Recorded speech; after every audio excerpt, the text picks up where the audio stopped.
नमस्कार, आदाब, सत श्री अकाल, राधे राधे। मैं आपका अपना सुमित आज मैं आप सबके सामने हुमायूं का मकबरा एक्सप्लोर करने वाला हूं। तो चलिए हम अपने हुमायूं के मकबरे की सैर को स्टार्ट करते हैं। मुगल काल में कई सारे राजा आए, पर दूसरे नंबर का राजा था हुमायूं। हुमायूं 1530 में दिल्ली का राजा बना था और 1556 में हुमायूं की डेथ हो गई थी। हुमायूं को मरने के बाद दिल्ली के पुराने किले में दफना दिया गया था। हुमायूं की 8 रानियां थी। उनमें से एक रानी का नाम था हाजी बेगम, जिसे बेगा बेगम के नाम से भी जाना जाता है। सभी रानियों में हाजी बेगम हुमायूं से बहुत मोहब्बत करती थी, तो इसलिए हाजी बेगम ने हुमायूं के मरने के बाद ये सोचा था कि हुमायूं के लिए एक मकबरा बनवाना है। हाजी बेगम ने 1565 में एक मकबरा बनवाने की स्टार्टिंग की, जो 1572 में बनके तैयार हो गया। उसके बाद हाजी बेगम हुमायूं की कब्र को दिल्ली के पुराने किले से उठाकर उस मकबरे में ले आई और उस मकबरे का नाम पड़ गया हुमायूं का मकबरा। हाजी बेगम ने हुमायूं का मकबरा अपनी रेख देख में बनवाया था। ये उनकी तरफ से उनके राजा के लिए एक प्यार की निशानी थी। जब भी भारत में प्यार की निशानी की बात आती है तो हर कोई ताजमहल की तरफ जाता है, क्योंकि शाहजहां ने अपनी मुमताज के लिए ताजमहल बनवाया था। पर ताजमहल से पहले हाजी बेगम ने अपने राजा हुमायूं के लिए भी एक मकबरा बनवाया था, तो प्यार की पहली निशानी तो हुमायूं का मकबरा हुआ। चलिए आप और मैं मिलके हुमायूं का मकबरा घूमते हैं और जो भी कुछ हमें हुमायूं के मकबरे के परिसर में देखने के लिए मिलेगा वो मैं आपसे शेयर करूंगा। हुमायूं के मकबरे के लिए ये पहला एंट्री पॉइंट है।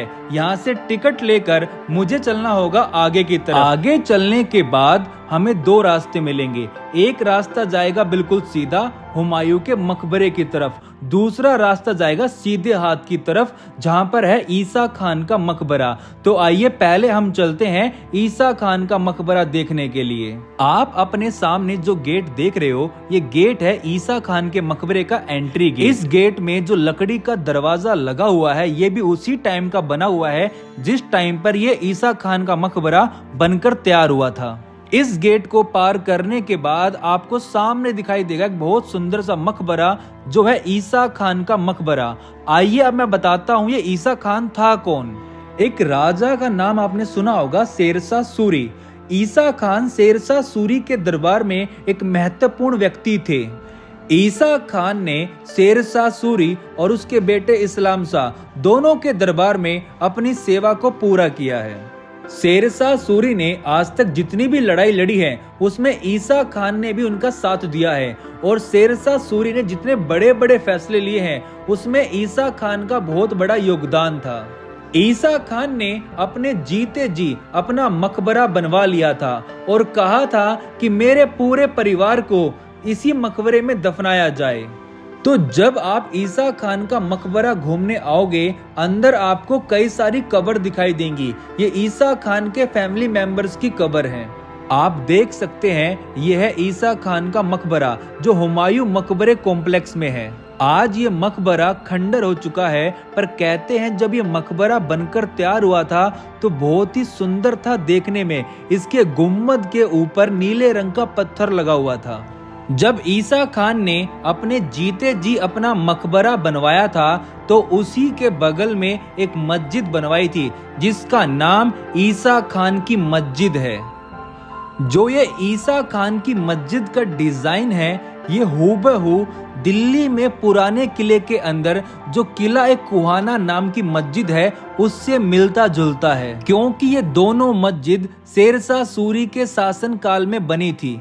जैसे इस मस्जिद में ऊपर जाने के लिए रास्ता है, दिए जलाने के लिए ताक है, जो यहाँ का डिजाइन है, जो यहाँ के गुम्बद का अंदर से डिजाइन है, ये सेम ऐसा ही डिजाइन किला कुहाना नाम की मस्जिद के अंदर भी है। जैसे इस मस्जिद के बाहर एक पानी का कुआं है, ऐसे ही किला कुहाना नाम की मस्जिद के बाहर भी एक पानी का कुआं है। इन दोनों मस्जिद का डिजाइन बिल्कुल सेम है, बस फर्क क्या है कि वो बड़े आकार में है और ये वाली मस्जिद छोटे आकार में है।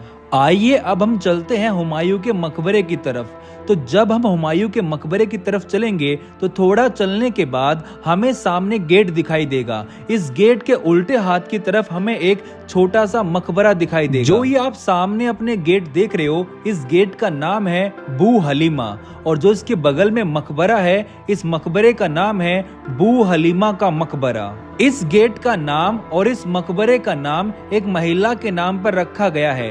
वो महिला और कोई नहीं, वही है जिसने हुमायूं को पाल पोस के बड़ा किया था, हुमायूं की दाई माँ। बू हलीमा गेट पार करने के बाद 2 कदम चलते ही हमें सीधे हाथ पर एक बड़ा सा गेट दिखाई देगा, जिसका नाम है अरब सराय दरवाजा। इस दरवाजे को भी हुमायूं की विधवा हाजी बेगम ने बनवाया था 1560 में। इस दरवाजे का निर्माण 300 अरब लोगों को रहने की जगह देने के लिए किया गया था, जिन्हें हाजी बेगम मक्का से दिल्ली लाई थी।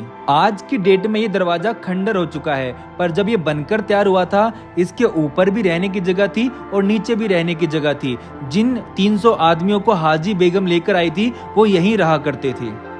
इस गेट से आगे चलने के बाद हमें एक और गेट दिखाई देगा, जिसका नाम है पश्चिमी दरवाजा। इस दरवाजे के उस पार है हुमायूं का मकबरा।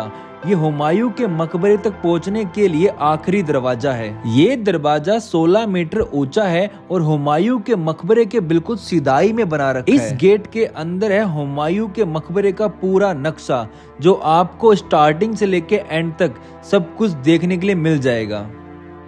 और यहीं पर वो सामान रखा है जो ईसा खान के मकबरे के पास खुदाई में मिला था। आप देख सकते हैं, ये जो भी सामान है, ये ईसा खान के मकबरे के पास खुदाई में मिला हुआ है। अब आप इस गेट के उस पार देख सकते हैं, कितना प्यारा नजारा आपको देखने के लिए मिल रहा है। सामने है हुमायूं का मकबरा।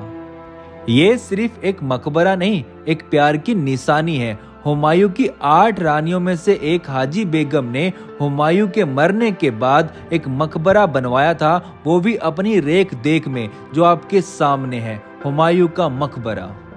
हुमायूं के मकबरे के पास 4 बाग है। 4 बाग का मतलब 4 भागों में बटा हुआ बगीचा। हुमायूं के मकबरे के पास 150 से भी अधिक मुगल काल के परिवार के सदस्यों की कब्र है।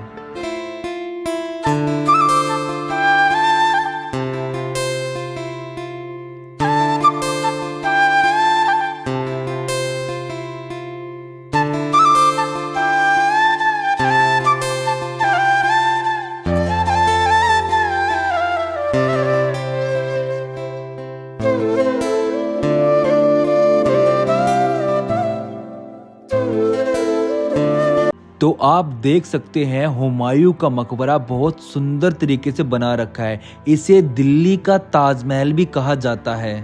जैसे आगरा का ताजमहल एक राजा ने अपनी रानी की याद में बनवाया था, ऐसे ही हुमायूं का मकबरा एक रानी ने अपने राजा की याद में बनवाया है। आप जो ये कब्र देख रहे हो सामने, ये है हुमायूं की कब्र, और इसके आसपास जो कमरे हैं, उन कमरों में भी बहुत सारी कब्र हैं। हुमायूं के मकबरे के चारों कोनों पर थोड़ी सी दूर चल के कोई ना कोई इमारत बनी है। आइए एक एक करके उन सभी इमारतों को देखते हैं। आपने देखा होगा, हुमायूं के मकबरे में फुआरा है, झरने हैं, नाली टाइप छोटी सी नहर है।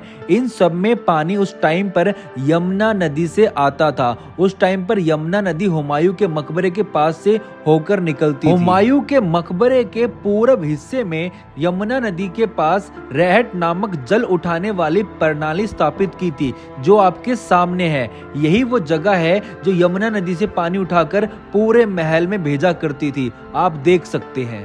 आप अपने सामने जो मकबरा देख रहे हो, इसका नाम है नाई का मकबरा। इसे नाई का गुम्मद भी कहा जाता है। नाई का मकबरा दिल्ली में हुमायूं के मकबरे के बगीचे में साउथ और ईस्ट कॉर्नर पे बना हुआ है। यह मकबरा एक ऊंचे चबूतरे पे बना हुआ है। इसके अंदर एक कमरा है जो दोहरे गुम्मद से ढका हुआ है। इसके अंदर 2 कब्र हैं। उन कब्र पे किसी का नाम नहीं लिखा हुआ, एक अंक लिखा हुआ है 999, जो कैलेंडर के हिसाब से 590 हो सकता है। जो महल का शाही नाई हुआ करता होगा, ये मकबरा उसके लिए बनाया गया होगा। तो आप देख सकते हैं, सिर्फ मकबरे राजा या महाराजा, रानी और सूफी संत के नहीं, नाई के भी बनाए गए हैं। आगे चलने के बाद आपको एक और मकबरा दिखाई देगा जिसका नाम है नीला मकबरा। इसे नीला गुम्मद भी कहा जाता है। इसको ये नाम इसलिए मिला है क्योंकि जो इस मकबरे का गुम्मद है वो नीले रंग की टाइल से बना हुआ है, जो देखने में काफी सुंदर लगता है, इसलिए इसे नाम दिया गया है नीला गुम्मद। यह मकबरा अब्दुल रहीम खाने खाना ने अपने नौकर मियां फहीम के लिए बनवाया था। अब्दुल रहीम खाने खाना अकबर के दरबार में एक प्रमुख व्यक्ति थे। कुछ इतिहासकारों का मानना है ये नीले रंग का मकबरा हुमायूं के मकबरे से भी बहुत पहले का बना हुआ है। हुमायूं के मकबरे के 4 दरवाजे हैं, ऊपर चढ़ने के लिए 4 सीढ़ियां हैं और चारों कोनों पर कोई ना कोई इमारत बनी हुई है। आप अपने सामने जो गेट देख रहे हो, इस गेट का नाम है साउथ गेट। ये हुमायूं के मकबरे में एंट्री करने का मेन गेट हुआ करता था, बट आज के टाइम पर इसको बंद कर दिया है। अभी जो एंट्री होती है वो दूसरे गेट से होती है।